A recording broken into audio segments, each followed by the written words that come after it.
The question is, and I've read about this, and I don't know how much of it is rumor, people just worried about things, but that the government would actually confiscate or require us to invest our IRAs or retirement plans, which they consider their money. After all, they're saying that they let us put it in there without taxes, so somehow they feel that they can decide how we invest it.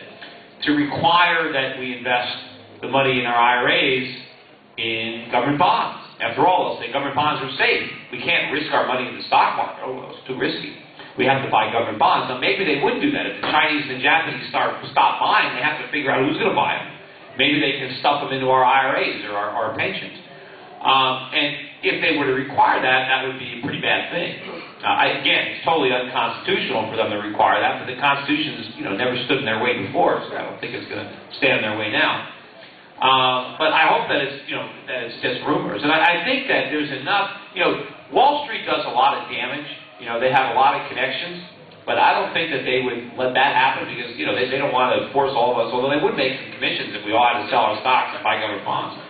But, it would really undermine our financial markets if the government were to force us, into treasuries and out of, other assets. Calling up my clients and saying, oh, you've got to sell what you own and put it into treasuries.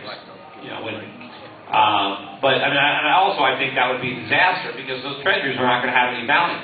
If the government has to force us to buy them, that's why, because nobody else will. All right, number one.